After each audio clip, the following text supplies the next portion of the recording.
सभी को नमस्कार। मैं कौशल कुमार। स्वागत है आपका हमारे चैनल स्टडी विद कौशल में। केमिस्ट्री का जो सेशन मैंने स्टार्ट किया था उसमें आज हमारा लगभग 5वां वीडियो है ये, जो हम पढ़ाने जा रहे हैं एटॉमिक स्ट्रक्चर यानी कि परमाणु की संरचना। ठीक है, देखिए कुछ टॉपिक्स होते हैं जो आपके एग्ज़ाम के पर्पस से बहुत इंपॉर्टेंट होते हैं। केमिस्ट्री के टॉपिक्स की बात करें तो इसमें एटॉमिक स्ट्रक्चर सबसे इम्पॉर्टेंट टॉपिक में आता है और इसके बाद आता है पीरियोडिक टेबल। ठीक है, पीरियोडिक टेबल और फिर केमिकल बॉन्डिंग हो गया, आपका एसिड एंड बेस हो गया, मेटल नॉन मेटल वाला चैप्टर हो गया, और वाला अयस्क वाला चैप्टर जो पूछता है, ठीक है, वो वाला हो गया, और कुछ chemistry in everyday life. Chemistry in everyday life यानी कि इसी में आप पढ़ेंगे पॉलीमर वगैरह सब जो है, या फिर आप जो भी सीमेंट कांच, ठीक है, सीमेंट कांच हो गया, ग्लास वगैरह, ठीक है, और जो भी पेट्रोलियम वगैरह सब, ठीक है, पेट्रोलियम, शीतलक, प्रशीतक, ठीक है, प्रशीतक। तो ये सारा टॉपिक्स जो होता है केमिस्ट्री इन एवरीडे लाइफ, ये सब इंपॉर्टेंट हो जाता है केमिस्ट्री में। जो एग्जाम में आपका कभी भी पूछेगा तो वो आपका नंबर बढ़ाएगा ही बढ़ाएगा। तो छोटे छोटे टॉपिक्स हम लोग धीरे धीरे कवर कर रहे हैं। देखिए मैं आपके सामने जो भी इंपॉर्टेंट टॉपिक आता है वो रख देता हूँ, पढ़िएगा तो आपको धीरे धीरे नॉलेज ही गेन होगा। तो ये जो आज एटॉमिक स्ट्रक्चर आज हम लोग पढ़ने जा रहे हैं ये 2 पार्ट में आएगा। आज एटॉमिक स्ट्रक्चर का पहला पार्ट है, दूसरा पार्ट कल ही मैं आपके सामने डाल दूंगा। पहला पार्ट इसको अच्छे से पढ़िएगा क्योंकि ये बेस है, सभी चैप्टर्स का बेस है। चलिए बिना लेट किए स्टार्ट करते हैं। परमाणु की संरचना देने वाले सबसे पहले व्यक्ति थे महर्षि कनाद, जो कि 600 से 500 बीसी यानी कि जेसस क्राइस्ट के बर्थ से भी पहले 600 से 500 बीसी में महर्षि कनाद ने ये कहा था कि परमाणु जो है, पदार्थ जो है वो परमाणुओं का बना होता है, चाहे कोई भी पदार्थ हो वो परमाणु का बना होता है। इसके पहले हम आपको परमाणु, अणु, यौगिक, ये सारे चीज़ों से मिश्रण, ये सारा चीज़ मैंने बता दिया है। आपको कोई दिक्कत नहीं होना चाहिए, बस आपको समझना है कि कैसे कैसे इसका विस्तार हुआ, कैसे कैसे परमाणु के बारे में लोग जाना। सबसे पहले पदार्थ परमाणुओं का बना होता है, परमाणु टर्म महर्षि कनाद ने दिया।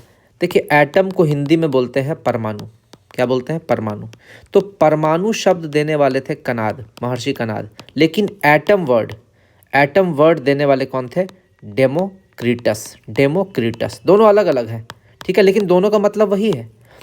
महर्षि कनाद ने परमाणु के बारे में बताया लेकिन पूरा एक्सप्लेन नहीं किया। इन्होंने बताया कि परमाणु अविभाज्य होते हैं, इंडिविजिबल होते हैं, और अविनाशी होते हैं, इनडिस्ट्रक्टिबल होते हैं। यानी कि परमाणु को डिवाइड नहीं कर सकते हैं, परमाणु का नाश नहीं कर सकते हैं। यानी कि कोई भी पदार्थ अगर होगा, मान लीजिए पेन है, पेन अभी देख रहे हैं ये पेन है, थोड़ी देर बाद ये पेन गायब हो जाएगा, तो ये पॉसिबल नहीं है। जैसे इस मूवी में दिखाया था एंटमैन जो मूवी था ना, उसमें दिखाया था कि बड़ा सा जो एंटमैन होता है बाद में एक छोटा सा चींटी में बदल जाता है।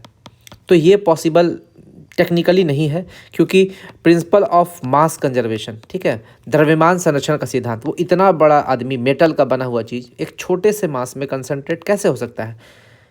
ठीक है, तो ये चीज़ समझिए। ये महर्षि कनाद ने कहा कि परमाणु अविभाज्य है, इंडिविजुअल है, अविनाशी है, परमाणु का नाश नहीं हो सकता है। अगर कोई मतलब ए और बी मिलकर सी बना रहा है तो ए का मास और बी का मास जोड़ेंगे तो सी का मास के बराबर होना चाहिए, यही बोलता है महर्षि कनाद का ये टर्म। और अगर ए और बी का मास सी के बराबर नहीं है तो पक्का है इसके साथ कुछ एनर्जी भी निकलेगा। ठीक है, ए और बी का मास अगर सी के बराबर नहीं है तो एनर्जी निकलेगा, जो हम लोग रेडियो एक्टिविटी में पढ़ेंगे कि कैसे आखिर एनर्जी निकलता है। 2 सब्सटेंस मिल के एक तीसरा सब्सटेंस बनाता है तो कैसे वहाँ एनर्जी निकलता है, या एक सब्सटेंस टूट के 2 सब्सटेंस में डिवाइड होता है तो वहाँ पर एनर्जी कैसे रिलीज होती है। और ये हम लोग न्यूक्लियस के टर्म में पढ़ेंगे कि केंद्रक का विभाजन कैसे होता है, केंद्रक, ठीक है, या नाभिक का विभाजन कैसे होता है। तो ये रेडियो एक्टिव वाले चैप्टर में पढ़ेंगे कैसे विभाजन होता है। लेकिन परमाणु का विभाजन नहीं हो पाता है क्योंकि परमाणु अविभाज्य है, अविनाशी है। सबसे पहले कहने वाले थे महर्षि कनाद। लेकिन एटम शब्द, इन्होंने तो परमाणु शब्द दिया था ना, लेकिन एटम शब्द, एटम एक ग्रीक वर्ड है जिसको देने वाले व्यक्ति थे डेमोक्रिटस। और एटम का मतलब होता है अनकट, अनकट का मतलब वही इंडिविजिबल, इंडिस्ट्रक्टिबल। ठीक है, ये आप लोग समझ गए होंगे। आगे आते हैं, अब यहीं से स्टार्ट होता है, ये तो बहुत पुराने साइंटिस्ट थे कनाद, यहाँ से शुरू होता है मॉडर्न एटॉमिक थ्योरी, जो हम लोग अब स्टार्ट करते हैं 1803 में। जो है 1803 से स्टार्ट, देखो कहाँ 600 बीसी, कहाँ 1803, बहुत दिन के बाद। 1803 में एक साइंटिस्ट थे जॉन डाल्टन, इन्होंने पहला एटॉमिक थ्योरी प्रपोज किया, पहला एटॉमिक थ्योरी। क्यों? क्योंकि इतना दिन तक कोई कुछ बोला नहीं, इन्होंने ही कहा। यानी कि प्रथम परमाणुवाद का जनक जॉन डाल्टन को ही कहा जाता है। इसको डाल्टन्स एटॉमिक थ्योरी भी बोलते हैं, डाल्टन्स एटॉमिक थ्योरी। ठीक है, अब ये थ्योरी कहता क्या है उसको समझते हैं। प्रत्येक पदार्थ छोटे छोटे कणों से मिलकर बना होता है, जिसे परमाणु कहते हैं। यानी कि कोई भी पदार्थ है, चाहे वो पेन हो, पेंसिल हो, कॉपी हो, ठीक है, कॉपी हो, चाहे वो आपका स्टिक हो, छड़ी हो, ठीक है, चाहे वो टेबल हो, स्टूल हो, टेबल हो, कुछ भी हो, कोई भी पदार्थ है, कपड़ा हो, ठीक है, आपका पत्थर हो, ठीक है, कोई भी पदार्थ, दुनिया में कोई भी पदार्थ है वो परमाणु का ही बना होगा। सबसे छोटा सूक्ष्मतम पदार्थ जो होगा, पदार्थ का सबसे सूक्ष्मतम इकाई होगा, वो परमाणु ही होगा। यानी कि परमाणु जो है पदार्थ की सूक्ष्मतम इकाई है जो रासायनिक अभिक्रिया में भाग लेती है। हम आपको पहले ही बता चुके थे, एटम और मॉलिक्यूल में डिफरेंस बता चुके थे। ठीक है, एटम जो है वो केमिकल रिएक्शन में भाग लेता है, मॉलिक्यूल केमिकल रिएक्शन में भाग नहीं लेता है। एटम का इंडिपेंडेंट एग्जिस्टेंस नहीं होता है, मॉलिक्यूल का इंडिपेंडेंट एग्जिस्टेंस होता है। अगर आपने ये चीज़ को नहीं समझा है अभी तक, तो आप मेरा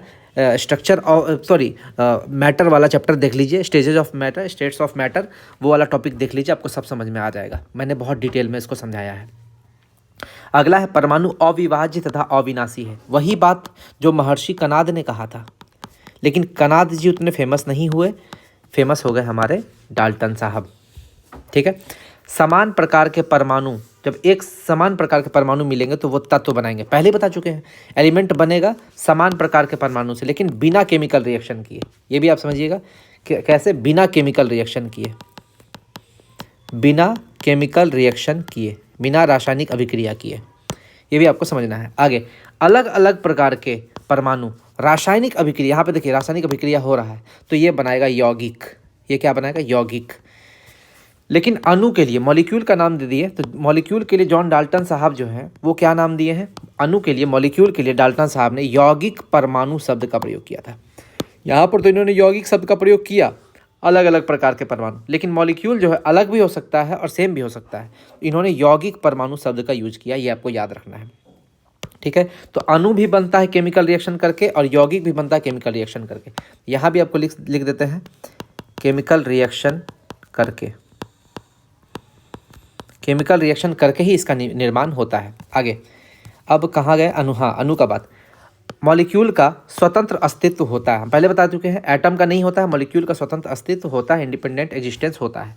यह रासायनिक अभिक्रिया में भाग नहीं लेता। हम बताए थे केमिकल रिएक्शन में अणु भाग नहीं लेगा, एटम भाग लेता है। जब इसे रासायनिक अभिक्रिया में भाग लेना होता है तो यह सबसे पहले एटम में टूट जाता है, फिर परमाणु केमिकल रिएक्शन में भाग लेते हैं। तो ये जॉन डाल्टन साहब ने भी 1803 में यही सारी बात कही जो हमने आपको पिछले वीडियो में बताया था। अब आते हैं परमाणु के 3 मूल कण, फंडामेंटल पार्टिकल, 3 वो है, इलेक्ट्रॉन, प्रोटॉन और न्यूट्रॉन। सबसे पहले इसके बारे में समझ लेते हैं। इलेक्ट्रॉन, प्रोटॉन, न्यूट्रॉन के बारे में आपको जानना बहुत ज़रूरी है, तभी आपको बाद में समझाएंगे कि कैसे कैसे क्या क्या हुआ। ठीक है, खोजकर्ता कौन है? तो खोजकर्ता इसको ऐसे समझते हैं, जैसे आप लोग जनरली डीजे पर नाचते हैं, डीजे पर नाचे, ठीक है, तो डीजे को कर देना है ईजे, ईजे पर को पग, पग का मतलब होता है पैर, पग है ना, कि पग घुंघरू है ना, गाना है ना, तो वही ईजे पर नाचे यानी कि डीजे पर नाचे। ठीक है, और ई का मतलब हो गया इलेक्ट्रॉन, जे का मतलब हो गया जे थॉमसन, यानी कि इलेक्ट्रॉन का आविष्कार करने वाले कौन है? J Thomson. पौ का मतलब हो गया प्रोटॉन और गौ का मतलब हो गया गोल्डस्टीन। ठीक है, पग भी बोल सकते हैं, पर भी बोलते हैं। ईजे पर नाचे, रॉ क्यों? क्योंकि रॉ से रदरफोर्ड, प्रोटॉन का खोज किए हैं गोल्डस्टीन, लेकिन नाम करता है रदरफोर्ड। नाम देने वाले कौन है? रदरफोर्ड। ठीक है, तो इसलिए पग भी बोल सकते हैं, पर भी बोल सकते हैं। ईजे पर नाचे तो पर से हो जाएगा रदरफोर्ड, पग बोलेंगे तो गोल्डस्टीन, जैसे आपको याद रखना है। नाचे, नौ से हो गया न्यूट्रॉन, चे से हो गया चैडविक, जेम्स चैडविक। तो ये आपको खोजकर्ता कभी भी एग्जाम में पूछेगा तो आप गलती नहीं कीजिएगा। इस ट्रिक को अगर आपने याद रखा है, कभी कोई कन्फ्यूजन नहीं होगा, एग्जाम में आपका गलती नहीं होगा। ठीक, आगे, इलेक्ट्रॉन में चार्ज का खोज किसने किया? इलेक्ट्रॉन में चार्ज का निर्धारण करने वाले साइंटिस्ट थे मिलिकन। एक इन्होंने एक्सपेरिमेंट किया था जिसको बोलते हैं मिलिकन्स ऑयल ड्रॉप एक्सपेरिमेंट। ठीक है, इस ऑयल ड्रॉप एक्सपेरिमेंट में इन्होंने इलेक्ट्रॉन पर चार्ज निकाला, और कितना चार्ज निकाला? 1.6 × 10⁻⁻19 कूलम, और ये चार्ज नेगेटिव है। ठीक है, तो चलिए आइए हम लोग इलेक्ट्रॉन, प्रोटॉन और न्यूट्रॉन को थोड़ा सा डिटेल में यहाँ पे देख लेते हैं। यहाँ पर थोड़ा समझ लेते हैं। सबसे पहले इलेक्ट्रॉन के खोजकर्ता जे थॉमसन, कब? 1897 में, 1897 में जे थॉमसन। प्रोटॉन के खोजकर्ता गोल्डस्टीन, लेकिन नामकर्ता रदरफोर्ड। यहाँ लिख देते हैं, नामकरण कौन किया? रदरफोर्ड। ठीक है, चलिए आगे आते हैं। न्यूट्रॉन के खोजकर्ता जेम्स चैडविक, कब? 1932 में। याद रखिए 1932 में आपका पॉजिट्रॉन का भी खोज हुआ था, पॉजिट्रॉन। ठीक है, और इसका खोज करने वाले थे एंडरसन। ठीक है, तो ये भी आपको दिमाग में बैठाना है। आगे चार्ज का बात करते हैं, आवेश का बात करते हैं। इलेक्ट्रॉन जो है वो ऋणावेशित होता है, नेगेटिव चार्ज होता है उस पर, कितना? -1.6 × 10⁻⁹ कूलम। प्रोटॉन पर पॉजिटिव चार्ज होता है, यानी कि ये धनावेशित है, और इस पर चार्ज होता है +1.6 × 10⁻⁹ कूलम, यानी कि इस पर और इस पर सेम चार्ज होता है, बस चार्ज का मैग्नीट्यूड उल्टा है। ये प्लस है, ये माइनस है, बाकी चार्ज समान है, बाकी चार्ज दोनों में समान है। ठीक है, न्यूट्रॉन का बात करते हैं तो नाम से ही पता चला न्यूट्रॉन न्यूट्रल है, ये न्यूट्रल है, उदासीन है, इस पर कोई भी चार्ज नहीं होता है। चलिए मास यानी कि द्रव्यमान का बात करते हैं। तो द्रव्यमान का जब भी बात करेंगे तो इलेक्ट्रॉन का मास होता है 9.1 × 10⁻31 kg, और अगर इसको AMU में बात करें तो 0.000549 AMU, यानी कि समझ 3 जीरो के बाद 549 AMU। प्रोटॉन का बात करें तो इसका मास होता है 1.673 × 10⁻27 kg। याद रखना है इस दोनों का मास लगभग सेम होता है, बस यहाँ 673 है, यहाँ 675 है। अंतर क्या है? यहाँ 3 है, यहाँ 5 है, बस। बाकी दोनों में 10⁻27 kg है। और इसमें देखिए 1.007 AMU, यहाँ पर 1.008 AMU। AMU को बोलते हैं एटॉमिक मास यूनिट, हम आपको पहले बता चुके हैं, आप इसको समझ लीजिएगा। ठीक है, लोकेशन कहाँ रहता है? इलेक्ट्रॉन कहाँ रहता है? इलेक्ट्रॉन ऑर्बिट में घूमते रहता है, यानी कि न्यूक्लियस के चारों ओर जो ऑर्बिट रहता है वहाँ पर घूमते रहता है। प्रोटॉन जो है वो न्यूक्लियस में रहता है, और न्यूट्रॉन भी न्यूक्लियस में रहता है, यानी कि ये दोनों प्रोटॉन और न्यूट्रॉन न्यूक्लियस में रहता है, इसलिए इसको बोलते हैं न्यूक्लियॉन। क्या बोलते हैं? न्यूक्लियॉन। जैसे जो अमेरिका में रहता है उसको क्या बोलते हैं? अमेरिकन, है ना, बोलते हैं इंडिया में रहने वाले को बोलते हैं इंडियन। ठीक है, अमेरिका में रहने वाले को क्या बोलते हैं? अमेरिकन। ठीक है, तो जो न्यूक्लियस में रहेगा उसको क्या बोलते हैं? न्यूक्लियॉन, यानी कि न्यूक्लियस में रहने वाला न्यूक्लियॉन। इलेक्ट्रॉन को न्यूक्लियॉन नहीं बोलेंगे, सिर्फ प्रोटॉन और न्यूट्रॉन को न्यूक्लियॉन बोलेंगे। आगे AMU का मतलब क्या होता है? एटॉमिक मास यूनिट, और ये इसका मास कितना होता है? 1/12 ऑफ कार्बन 12 का मास, यानी कि कार्बन का जो 3 आइसोटोप होता है 12, 13, 14, कार्बन 12, कार्बन 13, कार्बन 14, इस तीनों में से जो कार्बन 12 का मास होता है उसका 1/12 कर देंगे तो वही होता है एटॉमिक मास यूनिट।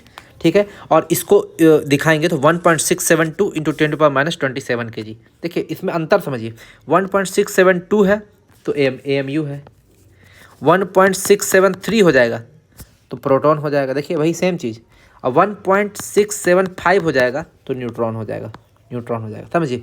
यहीं पर 2, 3 और 5, बस इतना का अंतर है, AMU, प्रोटॉन और न्यूट्रॉन। तो आपको एक याद रखना है और उससे तीनों को रिलेट कर लेना है, बस। अब देखिए प्रोटॉन कहते किसको हैं? जैसे हाइड्रोजन होता है, हाइड्रोजन का एटॉमिक नंबर 1 होता है, मास 1 होता है, यानी कि हाइड्रोजन में न्यूट्रॉन जो है वो नहीं होता है, 0 होता है, न्यूट्रॉन 0 होता है, एक भी न्यूट्रॉन नहीं होता है। ठीक है, तो हाइड्रोजन में एक प्रोटॉन है, एक इलेक्ट्रॉन है, एक प्रोटॉन एक इलेक्ट्रॉन, इससे इलेक्ट्रॉन को हटा देंगे तो खाली प्रोटॉन बचेगा। इसीलिए हाइड्रोजन में से अगर इलेक्ट्रॉन को हटा देंगे तो हाइड्रोजन पर पॉजिटिव चार्ज आ जाएगा, और इसी को बोलते हैं प्रोटॉन। यानी कि प्रोटॉन का मतलब क्या हुआ? हाइड्रोजन न्यूक्लियस को ही प्रोटॉन बोलते हैं, हाइड्रोजन न्यूक्लियस को ही प्रोटॉन बोलते हैं। अल्फा कण किसको बोलेंगे? अल्फा कण हीलियम न्यूक्लियस को, यानी कि हीलियम में से, हीलियम का देखिए एटॉमिक नंबर 2 होता है, मास नंबर 4 होता है, इससे अगर 2 को इलेक्ट्रॉन को हटा देंगे तो हीलियम में से क्या बोलते हैं, 2 पॉजिटिव चार्ज आ जाएगा, और ये सिर्फ हीलियम नाभिक बचेगा, इसलिए हीलियम न्यूक्लियस को क्या बोलते हैं? अल्फा कण, अल्फा पार्टिकल। तो आपको दोनों समझ में आ गया होगा कि प्रोटॉन किसको बोलते हैं, अल्फा पार्टिकल किसको बोलते हैं। अब देखिए प्रोटॉन का मास, देखिए प्रोटॉन का मास यहाँ है, देखिए प्रोटॉन का मास 1.673 × 10⁻27 kg, या इसको 1.007 AMU भी बोल सकते हैं, और इलेक्ट्रॉन का मास है 0.00549 AMU। अगर इससे इसको डिवाइड करते हैं तो 1836 आएगा, यानी कि प्रोटॉन का जो मास है इलेक्ट्रॉन से लगभग 1836 गुना रहता है। एक एग्ज़ाम रेलवे में पूछा था, इसको लगभग मैं ले लिया था 1840 अप्रॉक्स में, यानी कि प्रोटॉन जो है वो इलेक्ट्रॉन से 1836 टाइम्स ज़्यादा भारी होता है, 1836 गुना, ठीक, 1836, ठीक है। या इसको आप 1840 लगभग में भी लिख सकते हैं, लगभग अप्रॉक्स में, या तो ये लिखिए या 1840 लगभग 1840 गुना, जो आपका ऑप्शन में रहे इसी को याद रखिए, 1836 को याद रखिए, जो ऑप्शन में रहेगा मार देना है। आगे, प्रोटॉन तथा न्यूट्रॉन न्यूक्लियस में पाए जाते हैं, इसलिए इन्हें न्यूक्लियन यानी कि नाभिकीय कण भी कहा जाता है। पहले बता दिए थे, इंडिया में रहने वाले को इंडियन बोलते हैं, तो न्यूक्लियस में रहने वाले को न्यूक्लियन बोलेंगे। और ये दो ही होता, प्रोटॉन और न्यूट्रॉन। इलेक्ट्रॉन को न्यूक्लियन नहीं बोलेंगे। नाभिक में प्रोटॉन पॉजिटिवली चार्ज होता है। देखिए अब समझिए, हम लोग पहले पढ़ चुके हैं कि कहीं भी दो पॉजिटिव चार्ज है तो एक दूसरे को रिपेल करता है। Like charges repel each other, यानी कि समान आवेश जहाँ पर रहेगा ना, समान आवेश, वो एक दूसरे को प्रतिकर्षित करता है, यानी कि एक दूसरे को रिपेल करता है, एक दूसरे को धक्का देता है, एक दूसरे के पास चिपकेगा नहीं। जैसे प्लस चार्ज है, कभी एक दूसरे के पास नहीं जाएगा, यानी कि एक दूसरे के अपोजिट डायरेक्शन में भागेगा। उसी तरह दो को माइनस चार्ज है, ये भी एक दूसरे के अपोजिट डायरेक्शन में भागेगा। लेकिन वही उल्टा है, प्लस ले लीजिए और माइनस ले लीजिए तो चिपक जाएगा एक दूसरे में, यानी कि opposite charges attract each other, यानी कि जो भी अपोजिट चार्ज है वो एक दूसरे को अट्रैक्ट करता है, ठीक है। और लाइक चार्जेस, एक जैसा चार्ज है तो रिपेल करेगा, लाइक चार्जेस रिपेल करेगा। तो इस कंसेप्ट को अगर हम लोग देखेंगे तो न्यूक्लियस में सारा प्रोटॉन है, पॉजिटिव चार्ज है एक जगह। तो मान लीजिए एक न्यूट्रॉन है, न्यूक्लियस है, उसमें 10 को पॉजिटिव चार्ज है, 10 पॉजिटिव चार्ज है, ठीक है। 10 प्रोटॉन है यानी कि 10 पॉजिटिव चार्ज है, तो वो सारा 10 पॉजिटिव चार्ज तो एक दूसरे को रिपेल करेगा, यानी कि एक दूसरे को धक्का मुक्की करेगा। तो वो रहता कैसे है न्यूक्लियस में, ठीक है। तो नाभिक में प्रोटॉन एक साथ कैसे रहते हैं, हाउ, ये क्वेश्चन उठता है, ठीक है। समझिए, किसी भी दो चार्ज पार्टिकल पर जो फोर्स रहता है उसको बोलते हैं इलेक्ट्रोस्टैटिक फोर्स, ठीक है, इलेक्ट्रोस्टैटिक फोर्स किसी भी चार्ज पार्टिकल पर, यानी कि यहाँ पर एक पॉजिटिव चार्ज है, एक नेगेटिव चार्ज है, तो ये दोनों अट्रैक्ट हो जाएगा किस फोर्स से, इलेक्ट्रोस्टैटिक फोर्स के द्वारा। यानी कि अगर नाभिक में प्रोटॉन है तो उस पर इलेक्ट्रोस्टैटिक चार्ज लगेगा और एक दूसरे को धक्का मुक्की करेगा, रिपेल करेगा। लेकिन नाभिक में एक और फोर्स रहता है, न्यूक्लियर फोर्स, और न्यूक्लियर फोर्स जो है इलेक्ट्रोस्टैटिक फोर्स से भी ज़्यादा बलशाली है, ज़्यादा ताकतवर है। समझिए, एक तरह से ये फादर का काम करता है, ठीक है। बच्चा लोग कितना भी लड़ाई कर रहा है तो फादर जो है, पिता जो है, सारे बच्चों को बांध के रखता है। तो न्यूक्लियस जो है, मान लीजिए न्यूक्लियस में 10 गो प्रोटॉन है और 200 प्रोटॉन धक्का मुक्की कर रहा है, तो बाहर में एक न्यूक्लियर फोर्स लग रहा है। कौन फोर्स लग रहा है? न्यूक्लियर फोर्स, नाभिकीय बल। ये नाभिकीय बल जो अंदर में जो इलेक्ट्रोस्टैटिक फोर्स लग रहा है सारे प्रोटॉन के बीच में, उस इलेक्ट्रोस्टैटिक फोर्स से ज़्यादा होता है। इसीलिए नाभिक जो है नाभिकीय बल द्वारा बंधा रहता है, यानी कि न्यूक्लियर फोर्स द्वारा बंधा रहता है। तो अगर जब भी आपसे क्वेश्चन पूछेगा कि कौन सा फोर्स सबसे ज़्यादा ताकतवर है, आपको मार देना नाभिकीय बल। नाभिकीय बल से ज़्यादा वीक होता है, कमज़ोर होता है इलेक्ट्रोस्टैटिक फोर्स। सबसे कमज़ोर होता है ग्रेविटेशनल फोर्स। किस में लगा होता है? द्रव्यमान पर, मास के कारण लगा होता है। न्यूटन्स ने जब ग्रेविटेशनल फोर्स का कंसेप्ट दिया था तो इसका फॉर्मूला था F इक्वल टू G होता है इसमें, F equal to G m1m2 बटा r²। जब आप लोग ग्रेविटेशन चैप्टर पढ़ेंगे तो ग्रेविटेशनल फोर्स होता है F equal to G m1m2 by r²। दो बॉडी है m1 m2, वो दोनों एक दूसरे से r डिस्टेंस पर है तो उस पर यही फोर्स लगता है। उसी तरह दो चार्ज पार्टिकल, एक है Q1 एक है Q2, और ये दोनों r डिस्टेंस पर है तो इस पर फोर्स लगेगा F equal to K Q1 Q2 by r²।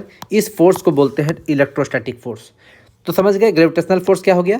G m1 m2 by r², और ये हो गया K Q1 Q2 by r²।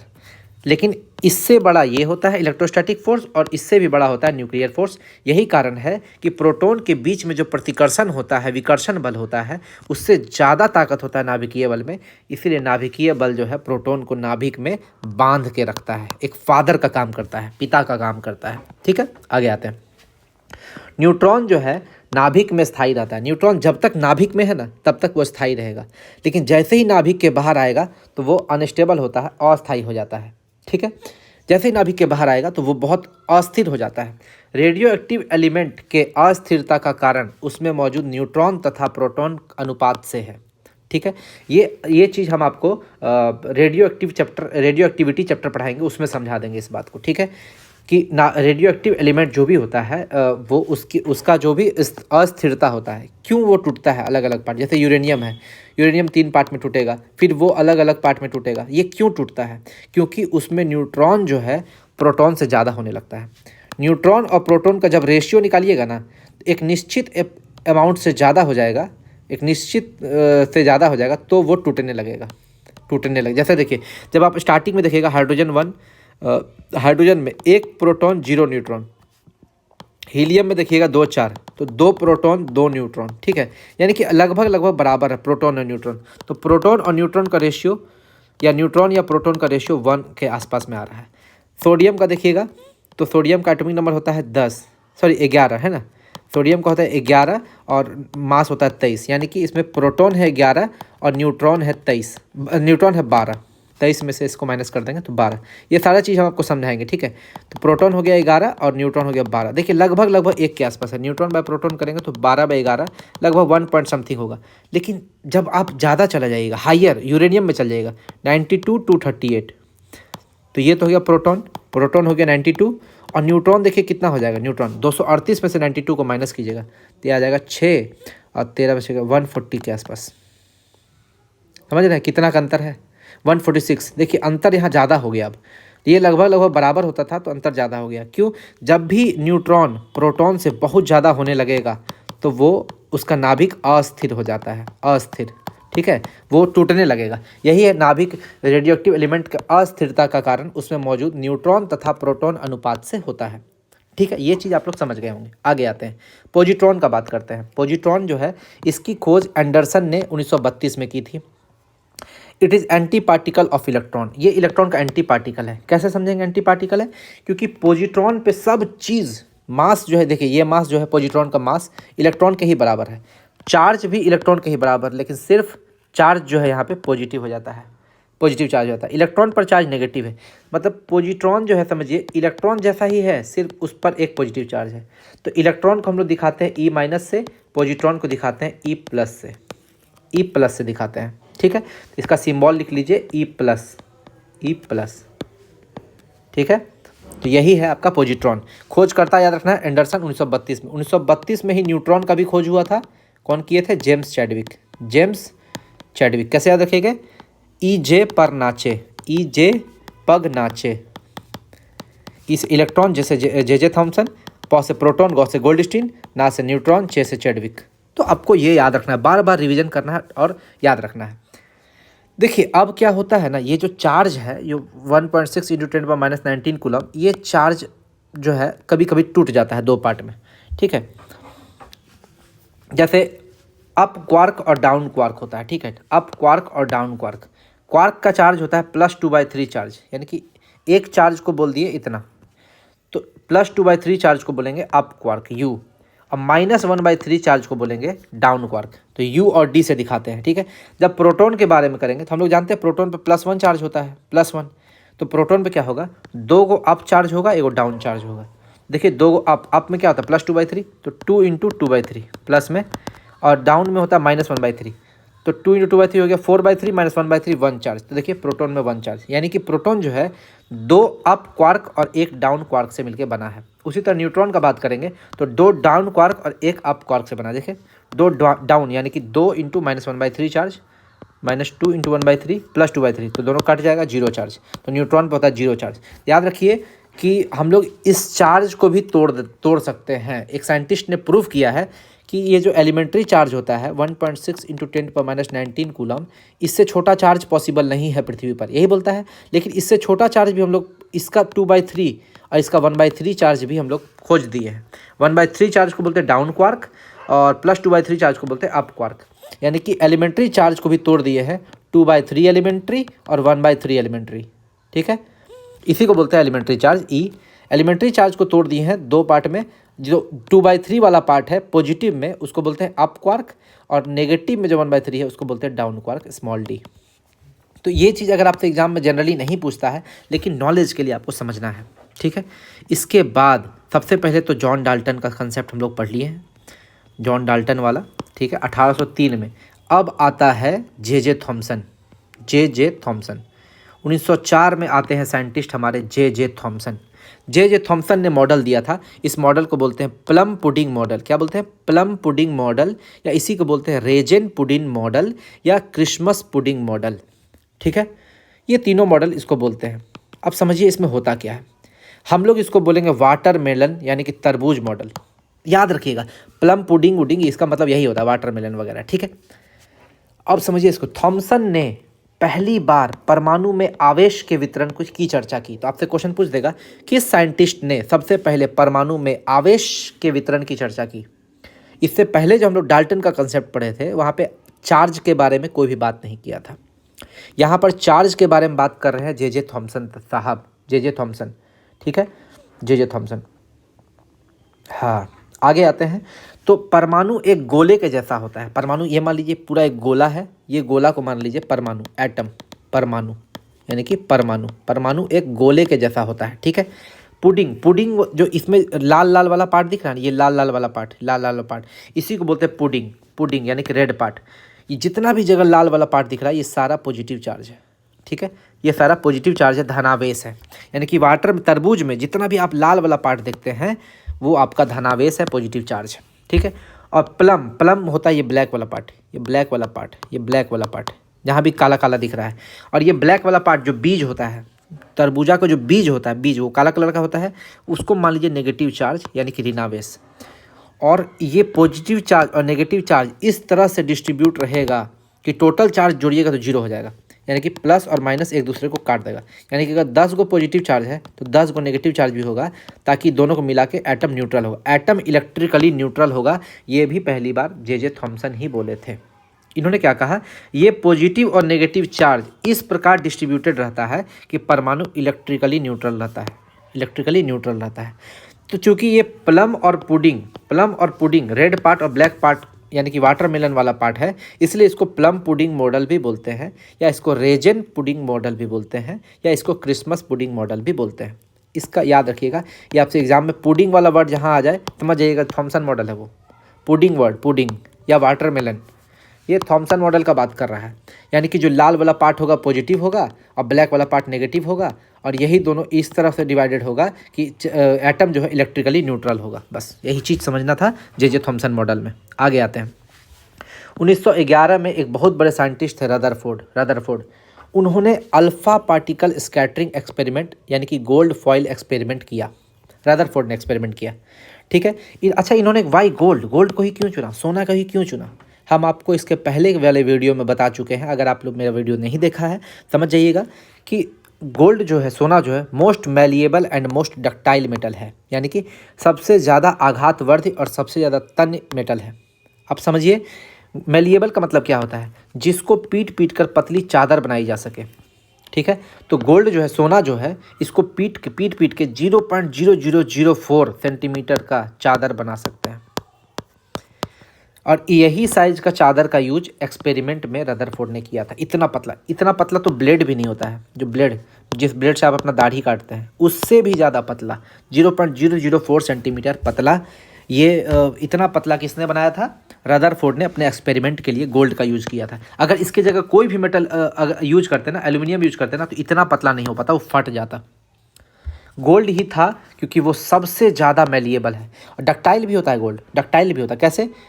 Ductile का मतलब ये होता है कि जिसको खींच कर पतला करके तार बनाया जा सकता है। जैसे एल्युमिनियम का तार देखते हैं, कॉपर का तार देखते हैं, गोल्ड का तार देखते हैं, तो तार जो है वो उसको खींच खींच के तार बना सके, इस प्रॉपर्टी को, इस गुणधर्म को क्या बोलते हैं? डक्टाइल, यानी कि तन्यता।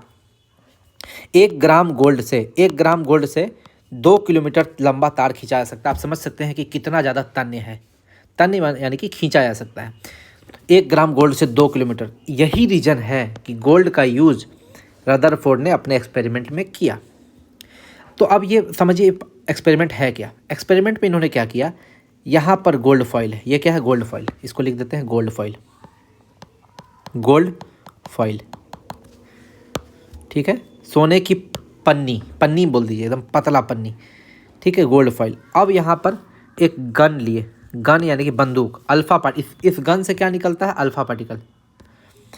इस गन से क्या निकलेगा? अल्फा पार्टिकल निकलेगा। ये अल्फा पार्टिकल हम लोग जानते हैं, हीलियम न्यूक्लियस, हीलियम नाभिक। यहाँ से जो अल्फा पार्टिकल निकला, ये अल्फा पार्टिकल निकलेगा तो इधर साइड नेगेटिव चार्ज है, इधर साइड पॉजिटिव चार्ज है। सॉरी क्या बोलते हैं, बीच में पॉजिटिव चार्ज है। हम जानते हैं कि किसी भी एटम का बीच में पॉजिटिव चार्ज होता है, बाकी चारों तरफ नेगेटिव चार्ज होता है, ठीक है। तो ये जो अल्फा पार्टिकल है ये छितरा गया, इधर ऊपर तरफ चला गया। एक कुछ अल्फा पार्टिकल सीधा चला गया और कुछ अल्फा पार्टिकल वापस लौट के आ गया। यानी कि कुछ देखिए हुआ क्या इस एक्सपेरिमेंट में कि most of the alpha particle जो है वो सीधा चला गया, एकदम बिना डेविएट किए, बिना डेविएशन के सीधा चला गया। यानी कि कई अल्फा कण जो है गोल्ड फॉइल से बिना डेविएशन के सीधे चले गए। यानी कि अगर एटम का बात करें, एटम का, तो एटम में यहाँ न्यूक्लियस है, यहाँ पर इलेक्ट्रॉन है, बीच में तो खाली जगह है ना। जब यहाँ से जब अल्फा पार्टिकल जाएगा तो सीधा चला जाएगा। अल्फा पार्टिकल जब यहाँ से जाएगा तो सीधा चला जाएगा, ठीक है। इसीलिए कई अल्फा कण जो है गोल्ड फॉइल से बिना डेविएशन के सीधे चले गए। इसका मतलब ये कंक्लूजन निकलता है कि most of the space in an atom is empty.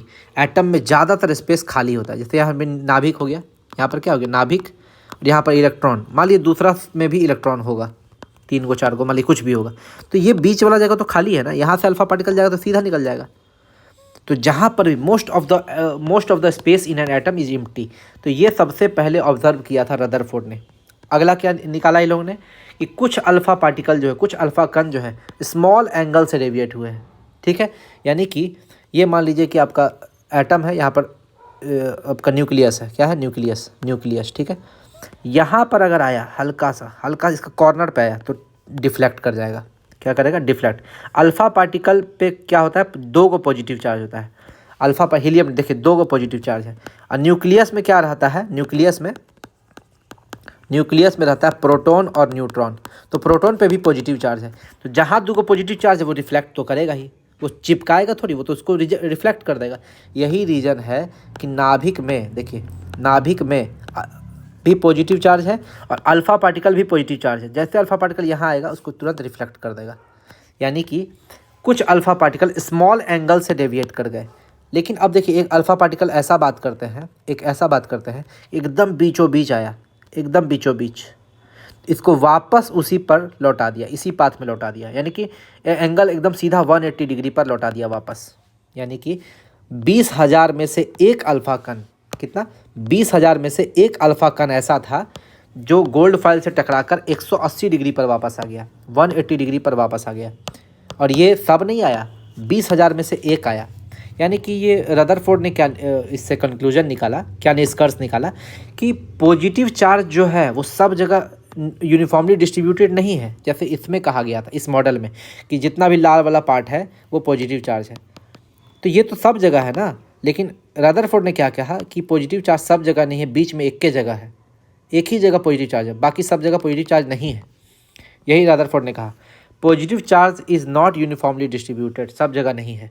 Volume occupied by positively charge particle, ठीक है, in an atom is very small as compare to the total volume of the atom, बहुत small होता है। अब देखिए इसी पर Rutherford atomic model आया।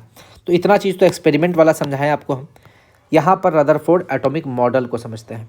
ये क्या बोलता है? ये बोलता है कि सभी पॉजिटिव चार्ज और अधिकांश द्रव्यमान, मतलब मैक्सिमम सभी द्रव्यमान, इसको अधिकांश में सभी द्रव्यमान कर दीजिए, लगभग, क्योंकि इलेक्ट्रॉन का द्रव्यमान को नेग्लिजिबल मानते हैं। सभी पॉजिटिव चार्ज और सभी द्रव्यमान एक बहुत छोटे से भाग पर केंद्रित होता है, उस भाग को न्यूक्लियस बोलते हैं। जैसे कि ये मान लीजिए कि एटम है पूरा, और ये छोटा सा भाग है, यहीं पर आपका सारा पॉजिटिव चार्ज है और यहीं पर सारा द्रव्यमान भी है। समस्त द्रव्यमान यहीं पर है, समस्त द्रव्यमान भी यहीं पर है। ये रदरफोर्ड ने कहा था अपने एक्सपेरिमेंट में। साइज ऑफ एटम का बात उन्होंने किया कि अगर एटम का साइज, पूरे एटम का साइज 10⁻⁻10 मीटर है, यानी कि 1 एंगस्ट्रॉम में है। एटम का साइज 10⁻10 मीटर है, तो ये न्यूक्लियस का साइज 10⁻15 मीटर, यानी कि 1 फर्मी। सोचिए कितना छोटा है, कितना छोटा है। इस 10⁻10 और ये 10⁻15, यानी कि -10 और -15 को जब आप डिवाइड कीजिएगा तो 10⁻5 होगा, यानी कि 1 2 3 4 5, 1,00,000 गुना, 1,00,000 गुना। अब इसको ऐसे समझ सकते हैं, मान लीजिए कि ये क्रिकेट का स्टेडियम है, क्रिकेट स्टेडियम है।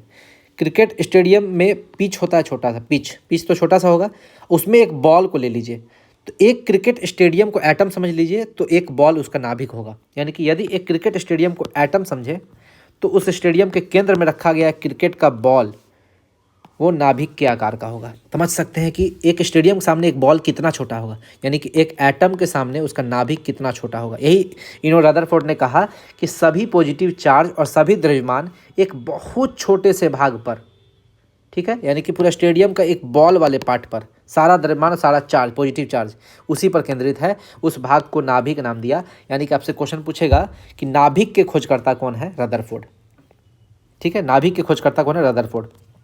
इन्होंने एक चीज़ और बोला, दूसरा नंबर, कि नेगेटिव चार्ज इलेक्ट्रॉन जो होता है वो न्यूक्लियस के नाभिक के चारों ओर वृत्ताकार पथ में घूमते हैं।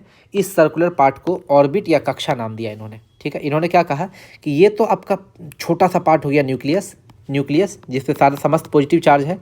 इसके चारों ओर वृत्ताकार पथ पर इलेक्ट्रॉन घूमते हैं जिस पर नेगेटिव चार्ज है। ठीक है, तो ये इन्होंने कहा। हम आपको पहले बता चुके हैं कि इलेक्ट्रॉन का नेगेटिव चार्ज किसने खोजा था? मिलिकन। किस में? इन्होंने एक ऑयल ड्रॉप एक्सपेरिमेंट किया था। ऑयल ड्रॉप एक्सपेरिमेंट, ये बार बार एग्जाम में पूछेगा आपसे। ऑयल ड्रॉप एक्सपेरिमेंट में मिलिकन ने इलेक्ट्रॉन का चार्ज ढूंढा था कि इलेक्ट्रॉन पर नेगेटिव चार्ज होता है। आगे, पॉजिटिवली चार्ज्ड प्रोटॉन तथा नेगेटिवली चार्ज्ड इलेक्ट्रॉन, यहाँ पर प्रोटॉन है और यहाँ पर इलेक्ट्रॉन है, ये दोनों एक दूसरे से इसको अट्रैक्ट करेगा। ठीक है, अब अट्रैक्ट करता है किस फोर्स पर से? Electrostatic force. हम बताए थे कि कोई भी चार्ज पार्टिकल एक दूसरे से इलेक्ट्रोस्टैटिक फोर्स के द्वारा बंधा रहता है। तो ये पॉजिटिवली चार्ज्ड प्रोटॉन और नेगेटिवली चार्ज्ड इलेक्ट्रॉन एक दूसरे से इलेक्ट्रोस्टैटिक फोर्स के द्वारा, आकर्षण द्वारा बंधा रहता है, इलेक्ट्रोस्टैटिक फोर्स, आकर्षण द्वारा। ठीक है, उसी तरह इलेक्ट्रॉन जो है नाभिक के चारों ओर उसी प्रकार चक्कर लगाते हैं जिस प्रकार सूर्य के चारों ओर ग्रह चक्कर लगाते हैं। और सूर्य के चारों, सूर्य है यहाँ पे, सन है यहाँ पर, ग्रह है, और सन के चारों, मानी सन है यहाँ अर्थ है। ठीक है, सन और अर्थ एक दूसरे से ग्रेविटेशनल फोर्स के द्वारा, क्योंकि सन का मास है और अर्थ का मास है, सन और अर्थ का कोई चार्ज नहीं है यहाँ पर, तो इलेक्ट्रॉन और प्रोटॉन का चार्ज है। तो चार्ज में जब भी फोर्स ऑफ अट्रैक्शन होगा, ठीक है, आकर्षण बल लगेगा चार्ज पार्टिकल में, आवेशित कण में, तो वहाँ पर इलेक्ट्रोस्टैटिक फोर्स लगता है। लेकिन जब भी आपका द्रव्यमान वाले, दो द्रव्यमान पर जब भी फोर्स लगेगा M1 M2 पर, तो वहाँ पर ग्रेविटेशनल फोर्स रहता है, गुरुत्वाकर्षण बल लगता है। तो सूरज जो है, सूरज के चारों ओर सारे ग्रह गुरुत्वाकर्षण बल के द्वारा बंधे हुए रहते हैं। उसी प्रकार इलेक्ट्रॉन जो है प्रोटॉन के चारों ओर इलेक्ट्रोस्टैटिक फोर्स के द्वारा बंधे हुए रहते हैं। ठीक है, ये सारा थ्योरी था रदरफोर्ड का। तो रदरफोर्ड ने क्या कहा कि एटम है, उसके बीच में न्यूक्लियस है, बहुत छोटा पार्ट है, इसी छोटा पार्ट में सारा पॉजिटिव चार्ज है और सारा नेगेटिव चार्ज है। ठीक है, इसके चारों ओर इलेक्ट्रॉन घूमते रहते हैं एक वृत्ताकार पथ में, उस पथ को ऑर्बिट या कक्षा नाम दिया इन्होंने। ठीक है, और ये पॉजिटिव पार्ट जो न्यूक्लियस में होता है और नेगेटिव पार्ट जो इलेक्ट्रॉन में होता है, ये दोनों एक दूसरे से इलेक्ट्रोस्टैटिक फोर्स के द्वारा जुड़े रहते हैं, लेकिन इनका लिमिटेशन क्या हुआ, ड्रॉबैक क्या, कमी क्या था? इन्होंने सब चीज़ तो बताया, लेकिन कुछ ना कुछ कमी तो रह गया। ठीक है, लेकिन कमी तो होगा ही भाई, स्टार्टिंग कर रहे हैं, सब चीज़ तो इनको एक बार में पता नहीं चल जाएगा, कुछ कमी भी होगा। तो वो कमी क्या थी? देखिए समझिए, मैक्सवेल्स इलेक्ट्रोमैग्नेटिक थ्योरी को समझते हैं। मैक्सवेल का इलेक्ट्रोमैग्नेटिक थ्योरी क्या था? मैक्सवेल का इलेक्ट्रोमैग्नेटिक थ्योरी ये बोलता है कि कोई भी चार्ज्ड पार्टिकल, कोई भी आवेशित कण, मतलब कोई भी चार्ज पार्टिकल होगा, आवेशित कण कोई भी हो, वो जब भी एक्सेलरेट करेगा, त्वरित होगा। ठीक है, जब भी एक्सेलरेट करेगा तो वो एनर्जी रेडिएट करेगा, एनर्जी रेडिएट करेगा, रिलीज करेगा। ठीक है, तो यहाँ पर इन्होंने कहा कि इलेक्ट्रॉन जो है ये भी तो चार्ज पार्टिकल है, इसमें नेगेटिव चार्ज है, ये भी तो आवेशित कण है, ऋणावेशित है ये, और ये भी घूम रहा है वृत्ताकार पथ पे। कोई भी वृत्ताकार पथ पे घूमता है तो उस पर एक्सेलरेशन होता है ना, एक्सेलरेशन होता है v²/r। जब फिजिक्स पढ़िएगा तो समझिएगा, वृत्ताकार पथ पर एक्सेलरेशन होता है v²/r, और वृत्ताकार पथ पर फोर्स होता है मास इंटू एक्सेलरेशन। ठीक है, मास इंटू एक्सेलरेशन तो बता दिए v²/r। mv²/r को बोलते हैं सेंट्रीपिटल फोर्स, अभिकेंद्री बल। ठीक है, तो इलेक्ट्रॉन जब भी वृत्ताकार पथ पे घूम रहा है तो इस पर एक्सेलरेशन हो गया v²/r, यानी कि चार्ज पार्टिकल एक्सेलरेट हो रहा है। तो मैक्सवेल की थ्योरी के अनुसार, मैक्सवेल जी ये कहते थे कि कोई भी चार्ज पार्टिकल अगर एक्सेलरेट हो रहा है, ठीक है, तो वो एनर्जी रेडिएट करेगा, यानी कि इलेक्ट्रॉन भी जो है अपना एनर्जी को रेडिएट करेगा, रिलीज करेगा, निकालेगा, एनर्जी उसका निकलेगा बाहर। तो जब भी इलेक्ट्रॉन का एनर्जी निकलेगा तो वो क्या होगा, इस इलेक्ट्रॉन में एनर्जी है तभी तो वो इससे बंधा हुआ है। एनर्जी जैसे निकलेगा तो ये धीरे धीरे इसका वृत्ताकार पथ कम होते जाएगा, कम होते जाएगा, वृत्ताकार पथ कम होते जाएगा। सेंटर के पास एनर्जी ज़्यादा है, ये खींचने लगेगा इलेक्ट्रॉन को अपने पास, ये हमेशा इलेक्ट्रॉन को अपने पास खींच रहा है, खींच रहा है, खींच रहा है। ठीक है, लेकिन ये अगर इसी पथ पर इसको बना रहना था तो इसको एनर्जी अपना बचा के रखना था। लेकिन मैक्सवेल थ्योरी के अनुसार ये चार्ज पार्टिकल है और ये एक्सेलरेट कर रहा है, त्वरित हो रहा है, तो ये अपना एनर्जी लूज करेगा। एनर्जी लूज करेगा तो धीरे धीरे सेंटर इसको अपने पास खींचने लगेगा। जैसे सेंटर इसको अपने पास खींचेगा तो खींचते खींचते खींचते खींचते एक बार क्या होगा, सेंटर में मिल जाएगा इलेक्ट्रॉन। इलेक्ट्रॉन तुरंत सेंटर में मिल जाएगा। कितना देर टाइम लगेगा, 10⁻⁸ सेकेंड, यानी कि 1 सेकेंड भी नहीं लगेगा, 10⁻⁸ सेकेंड लगेगा, 10⁻⁸ सेकेंड। मतलब इलेक्ट्रॉन को सेंटर में मिलने में थोड़ा सा भी टाइम नहीं लगेगा। ठीक है, ये मैक्सवेल ने कैलकुलेट करके बता दिया, पूरा फार्मूला लगा के कि 10⁻⁸ सेकेंड में इलेक्ट्रॉन सेंटर में मिल जाएगा। लेकिन ये पॉसिबल तो है नहीं। इलेक्ट्रॉन जब सेंटर में मिल गया तो एटम का अस्तित्व ही खत्म हो गया, परमाणु का अस्तित्व ही खत्म हो गया। क्यों? क्योंकि मान लीजिए हम लोग ये कोई पेन है, पेन देख रहे हैं, ठीक है, पेन अभी देख रहे हैं, 2 मिनट बाद ये गायब हो जाए, तो ये पॉसिबल तो है नहीं। परमाणु का कभी नाश नहीं होता है। महर्षि कनाद ने भी कहा था, जॉन डाल्टन ने भी कहा था, यहाँ पर तो परमाणु का नाश हो गया, इलेक्ट्रॉन मिल गया सेंटर में। तो भाई इसका कुछ तो ड्रॉबैक है, कुछ तो लिमिटेशन है, यही अब इसको पढ़ते हैं। ठीक है, मैक्सवेल्स इलेक्ट्रोमैग्नेटिक थ्योरी ये क्या बोलता है, कोई भी चार्ज पार्टिकल यदि एक्सेलरेट करता है, त्वरित होता है, तो वह इलेक्ट्रोमैग्नेटिक रेडिएशन इमिट करेगा। अतः चूंकि इलेक्ट्रॉन नेगेटिवली चार्ज है, न्यूक्लियस के चारों ओर चक्कर लगाते हैं, तो यह त्वरित होते हैं। क्यों? इसका त्वरण क्या होता है, a=v²/r। ठीक है, तो ये भी एनर्जी रेडिएट करेंगे। धीरे धीरे इलेक्ट्रॉन की एनर्जी कम होती जाएगी, जिससे उसकी ऑर्बिट छोटी होती जाएगी। जो कक्षा है इलेक्ट्रॉन का वो धीरे धीरे छोटा होता जाएगा। ये फोटो बना दिए। ठीक है, और अंततः स्पाइरल पाथ द्वारा, ठीक है, ये स्पाइरल सांप वाला पाथ, स्पाइरल पाथ द्वारा, स्पाइरल पाथ फॉलो करते हुए न्यूक्लियस में विलीन हो जाएगा। मैक्सवेल ने बताया कि इलेक्ट्रॉन को नाभिक में मिलने में 10⁻⁸ सेकेंड से भी कम समय लगता है। 10⁻⁸ सेकेंड को हम लोग 1 सेक बोलते हैं। जब हम आपको यूनिट एंड डायमेंशन बताएंगे ना, यूनिट एंड डायमेंशन फिजिक्स में, तो आपको बताएंगे समय का सबसे छोटा इकाई है सेक, और 1 सेक को 10⁻⁸ सेकेंड बोलते हैं, यानी कि 1 सेक का टाइम लगेगा। ठीक है, अर्थात रदरफोर्ड मॉडल जो है परमाणु के स्थायित्व यानी कि स्टेबिलिटी ऑफ एटम की व्याख्या नहीं कर सकता है। तो आपसे एग्जाम में जब भी क्वेश्चन पूछेगा कि रदरफोर्ड मॉडल का ड्रॉबैक क्या है, कमी क्या है, आप बोलिएगा ये परमाणु के स्टेबिलिटी का व्याख्या नहीं कर पाता है। परमाणु के स्टेबिलिटी यानी कि स्थायित्व को एक्सप्लेन नहीं कर पाया, एक्सप्लेन नहीं कर पाया। ये इसका ड्रॉबैक था, ये इसका कमी था। तो इसके बाद आते हैं हमारे नील्स बोर। 1913 में आते हैं नील्स बोर।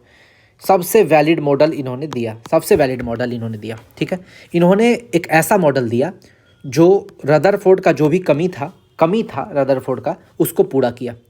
कहा कि इलेक्ट्रॉन कैसे एक ही वृत्ताकार पथ में कैसे घूमेगा और क्यों वो न्यूक्लियस में नहीं मिलता है। इस कमी को नील्स बोर ने अपने थ्योरी के द्वारा समझाया।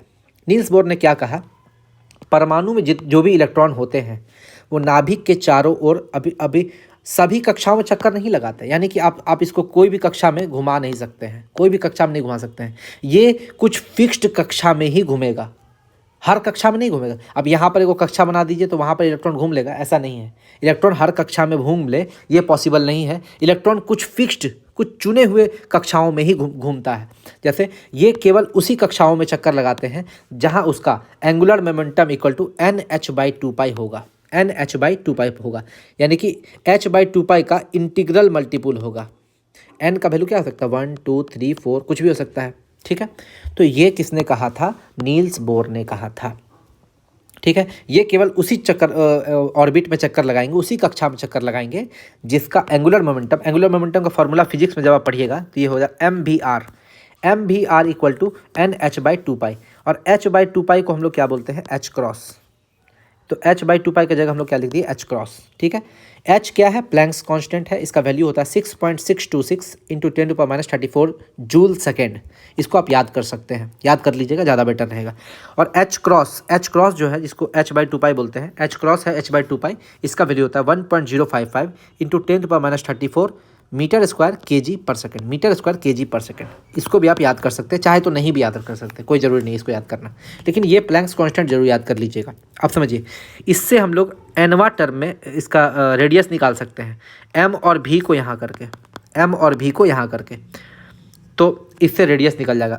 तो साइंटिस्ट बोर ने रेडियस कैलकुलेट करके बता दिया कि किस किस रेडियस में इलेक्ट्रॉन रह सकता है। इन्होंने रेडियस का फॉर्मूला दिया 0.529 इंटू n²/z, यानी कि जहाँ पर त्रिज्या जो है वो 0.529 इंटू n² होगा। एंगस्ट्रॉम का मतलब होता है 1 एंगस्ट्रॉम 10⁻⁻10 मीटर। उसी कक्षाओं में आपका इलेक्ट्रॉन रह सकता है।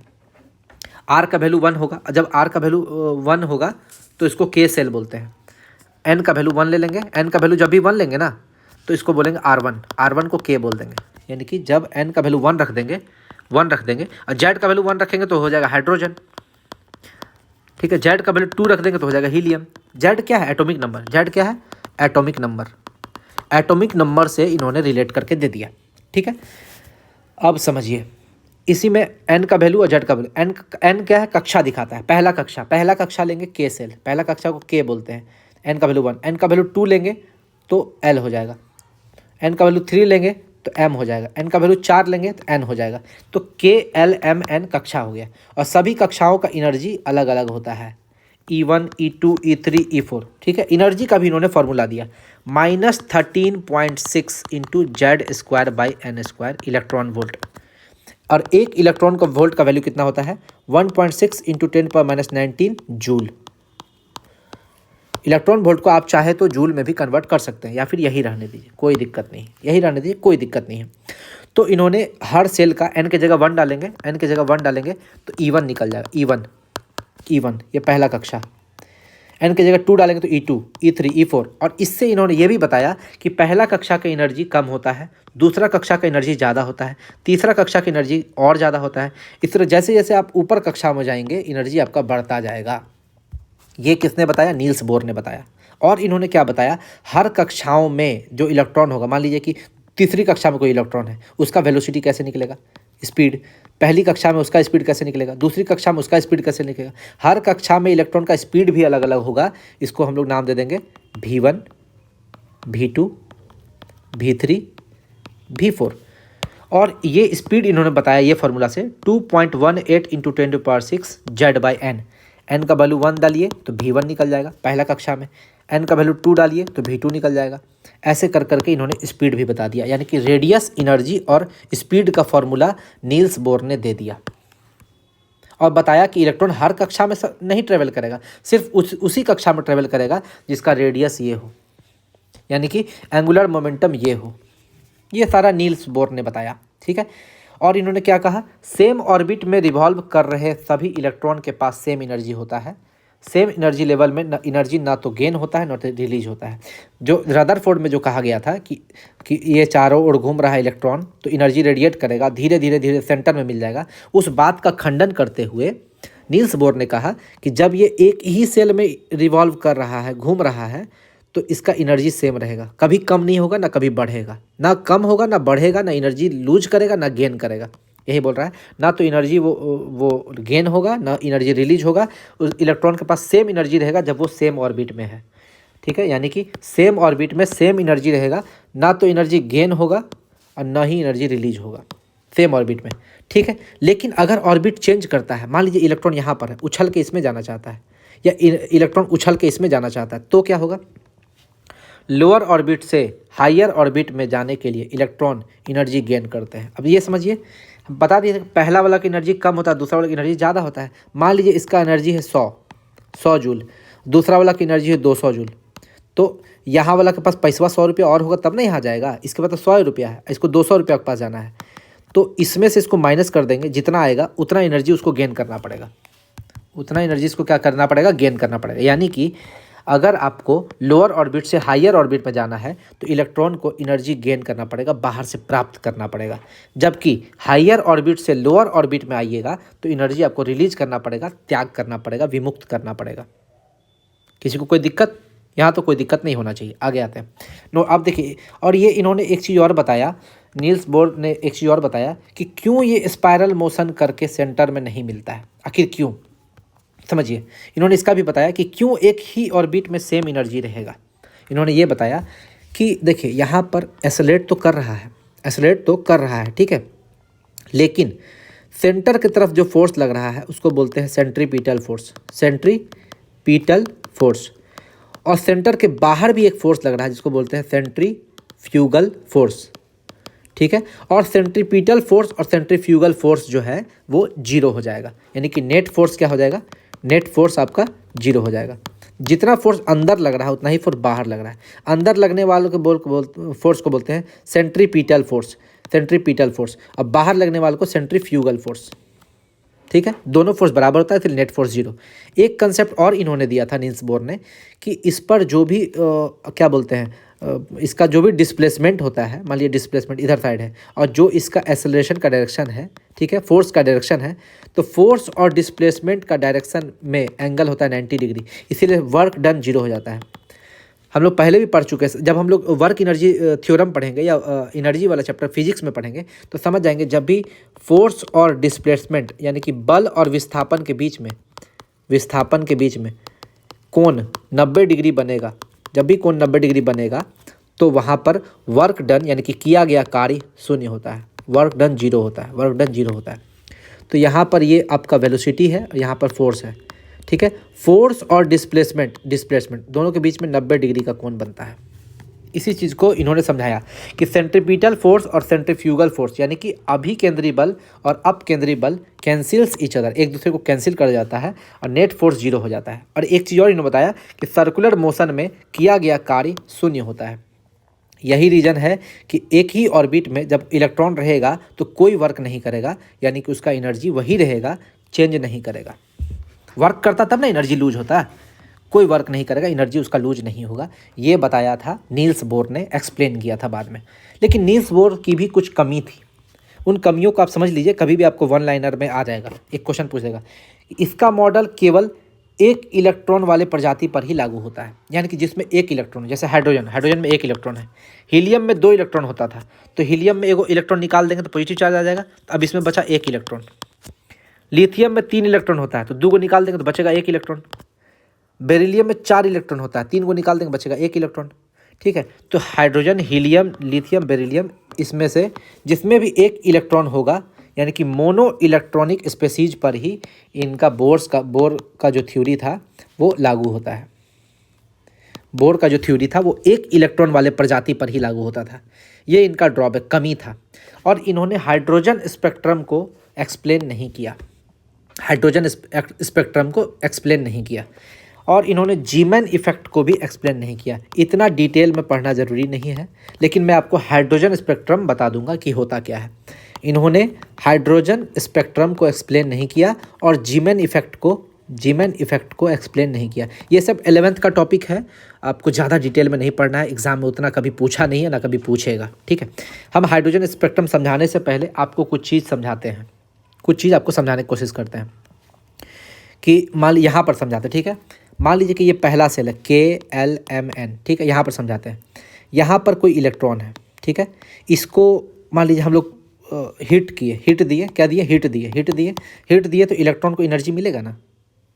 जैसे मान लीजिए पेन है, पेन को जला रहे हैं, पेन को जलाएंगे तो पेन में लाइट आएगा ना, क्यों आएगा लाइट? क्योंकि जब भी किसी चीज़ को हीट करेंगे तो वो उड़ के जाएगा अगला सेल में।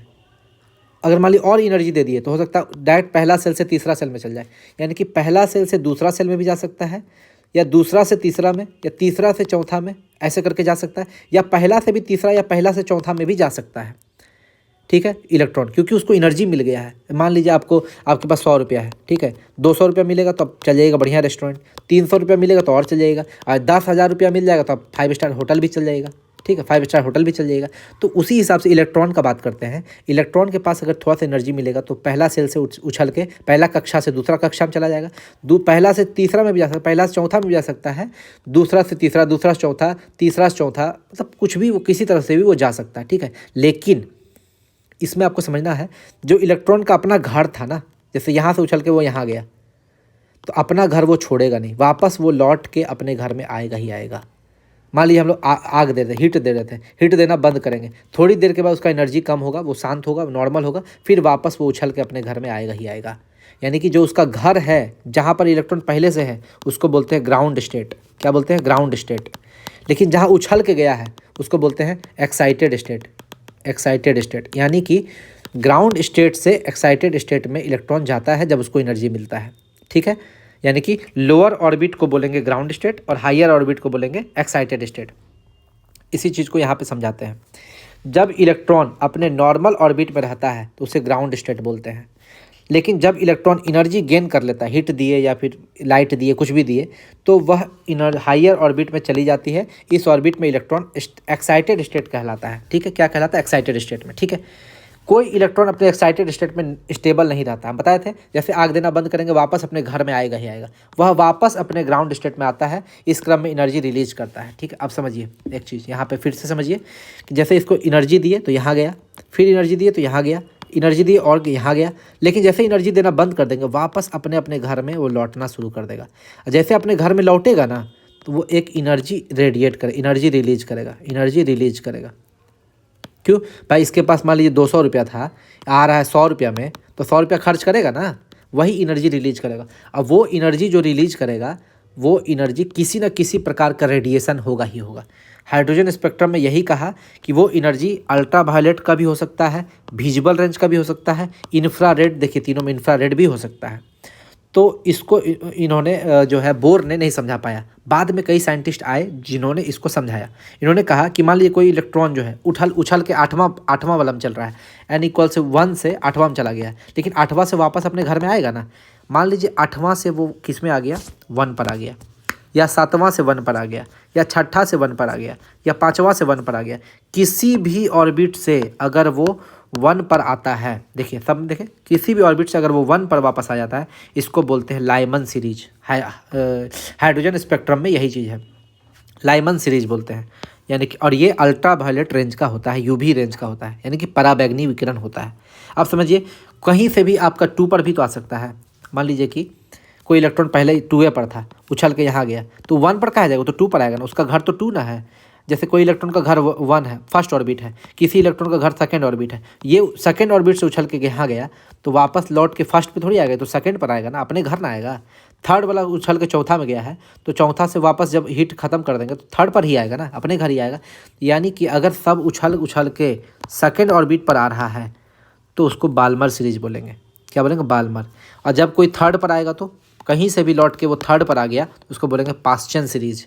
कहीं से भी लौट कर 4th पर आ गया तो ब्रैकेट। कहीं से लौट कर आपका 5th पर आ गया तो पी फंड सीरीज। तो आपको ये सीक्वेंस में याद रखना है, L B P, Lyman Balmer Paschen Brackett Pfund, Lyman Balmer Paschen Brackett Pfund. और पहला वाला अल्ट्रावायलेट, दूसरा वाला विजिबल। ये आपका बार बार पूछता है दृश्यमान। ठीक है, कि जो हाइड्रोजन स्पेक्ट्रम है उसमें से ऐसा कौन सा सीरीज है जिसको हम लोग देख सकते हैं। हम लोग देखिए अल्ट्रावायलेट को नहीं देख सकते हैं, इंफ्रारेड को नहीं देख सकते हैं, हम लोग सिर्फ और सिर्फ विजिबल रेंज को, जो दृश्य प्रकाश है उसी को देख सकते हैं। तो दृश्य प्रकाश कौन होता है हाइड्रोजन स्पेक्ट्रम में? सिर्फ और सिर्फ बाल्मर सीरीज। कौन होता है? Balmer series. तो ये क्वेश्चन पूछा हुआ है एनटीपीसी में। बताइए लड़का लोग कहाँ से मारेगा? अगर वो अच्छे से डिटेल में नहीं पढ़ा है तो वो एनटीपीसी या सॉरी आरआरबी ग्रुप डी में भी पूछा, ग्रुप डी में पूछा, एनटीपीसी में नहीं पूछा है। ग्रुप डी का क्वेश्चन तो साला और खतरनाक रहता है साइंस का। आप सोचिएगा कि एनटीपीसी ज़्यादा टफ पूछेगा, ग्रुप डी ज़्यादा टफ पूछता है साइंस। ग्रुप डी में पूछा हुआ क्वेश्चन था कि कौन सा ऐसा सीरीज है हाइड्रोजन स्पेक्ट्रम का जो आपका जिसको हम लोग देख सकते हैं, तो बाल्मर सीरीज। ठीक है, आप इस सब नहीं भी पढ़िएगा कोई बात नहीं, लेकिन आपको बाल्मर पढ़ना होगा, कहीं से भी लौट के 2 पर आ जाए, क्योंकि इसका घर 2 है। जब इलेक्ट्रॉन वापस लौट के अपने 2 से 2 पर आए, n=2 पर आ जाता है। देखिए ये 2 वाला है, ये पूरा 2 वाला है, ये पूरा 3 वाला है, ये पूरा 4 वाला है। ठीक है, तो इसको आपको याद रखना है, Lyman, Balmer, Paschen, Brackett, Pfund. और ये तीनों है आपका इंफ्रारेड। क्या है? इंफ्रारेड। इसको अवरक्त किरण भी बोलते हैं, अवरक्त किरण। ठीक है, अब एक फार्मूला आता है रिडबर्ग फार्मूला। रिडबर्ग फार्मूला, ये रिडबर्ग फार्मूला क्या होता है? ये रिडबर्ग फार्मूला होता है 1/λ = RZ² 1/Ni² - NF²। यानी कि कोई इलेक्ट्रॉन जो है वो अगर वापस अपने घर को आता है, एनर्जी जो रेडिएट करेगा उसका वेवलेंथ क्या होगा, उसका वेवलेंथ क्या होगा, वो वेवलेंथ निकालने का तरीका है रिडबर्ग फार्मूला। ठीक है, Ni क्या है? यानी कि प्रारंभिक में कहाँ पर था? 8 पर था, लौट के कहाँ आया? 1 पर। ठीक है, यही है। और NF क्या हो गया? 1 फाइनल। मतलब कि ऑर्बिट, पहला ऑर्बिट, इनिशियल ऑर्बिट और फाइनल ऑर्बिट। मान लीजिए कोई इलेक्ट्रॉन जो है पहला से 8वां में चला गया, पहला से 8वां में चला गया, इनिशियल हो गया 1 और फाइनल हो गया 8। ठीक है, तो इनिशियल हो गया, नहीं सॉरी, यहाँ पे तो उल्टा आ रहा है ना, 8 से 1 पे वापस अपने घर आ रहा है, 8 से 1 पे। तो इनिशियल हो गया आपका 8 और फाइनल हो गया 1। ठीक है, तो इससे लेमडा आपका निकल जाएगा। लेमडा हो गया वेवलेंथ, आर हो गया रीडबर्ग कांस्टेंट जिसका वैल्यू 1097 × 10⁻7 पर मीटर है। ठीक है, जेड हो गया आपका एटॉमिक नंबर, अगर हाइड्रोजन के लिए 1 होगा, हीलियम के लिए 2 होगा, लिथियम के लिए 3 होगा, बेरिलियम के लिए 4 होगा। ठीक है, Ni हो गया ग्राउंड स्टेट, यानी कि उसका घर, Ni हो गया ग्राउंड स्टेट है ही, उसका घर हो गया। ठीक है, वापस जहाँ पे आ रहा है वहाँ 1 हो गया। ठीक है, लाइमन के लिए 1 हो गया, बाल्मर के लिए 2 हो गया, पास्चन के लिए Ni 3 हो गया, और F हो गया फाइनल एक्साइटेड स्टेट, जहाँ पर उछल के गया था। ठीक है, फाइनल एक्साइटेड स्टेट। अब देखिए कुछ क्वेश्चन आपका आता है, लिथियम प्लस टू परमाणु की दूसरी कक्षा की त्रिज्या बताइए। यानी कि लिथियम परमाणु की, अब देखिए त्रिज्या बताना, तो त्रिज्या का फॉर्मूला तो बोर ने ये दिया है, यही दिया है ना त्रिज्या का formula, Rn = 0.529 × n² Z angstrom. देखिए यही फार्मूला है, यही फार्मूला है। इस फार्मूला से देखिए इस क्वेश्चन को कैसे सॉल्व करते हैं। 0.529 × n कितना हो जाएगा? 2, क्योंकि दूसरी कक्षा का निकालना है, तो n हो गया 2। ठीक है, और लिथियम है, लिथियम के लिए Z होता है 3। लिथियम का परमाणु क्रमांक कितना है? Hydrogen, helium, lithium. Lithium hydrogen का 1, हीलियम का 2, लिथियम का 3, तो Z हो गया 3। ठीक है, Z हो गया 3। तो n = 2 और Z = 3 इसमें डाल देंगे, तो 2 का स्क्वायर हो जाएगा 4, 2 का स्क्वायर 4, Z = 3, 4/3। इसको डाल दे, काटेंगे तो इसका आंसर हो जाएगा 0.705 एंगस्ट्रॉम। उसी तरह आपसे पूछेगा हीलियम न्यूक्लियस की पहली कक्षा की ऊर्जा बताइए।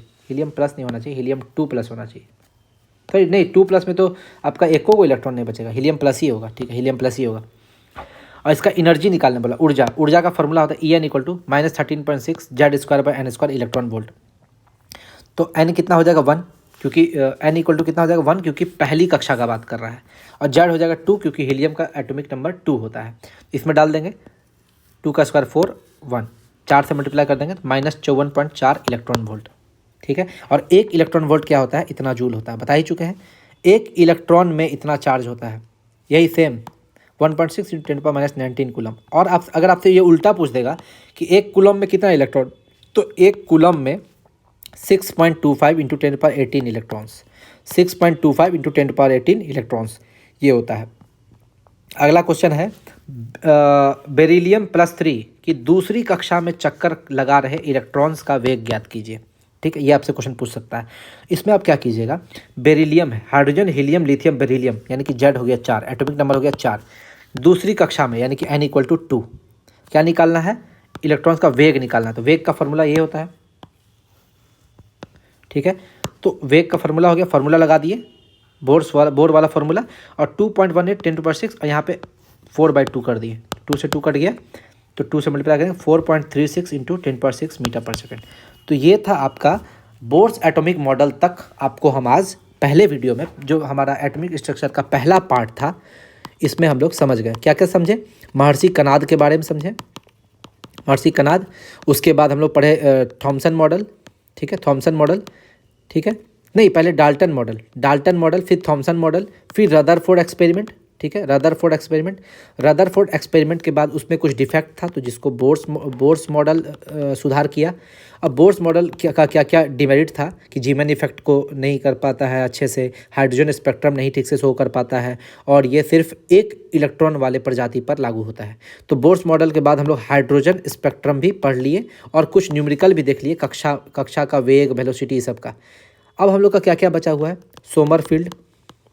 सोमरफील्ड वाला बचा हुआ है, हाइजेनबर्ग अनसर्टेनिटी प्रिंसिपल बचा हुआ है, ठीक है।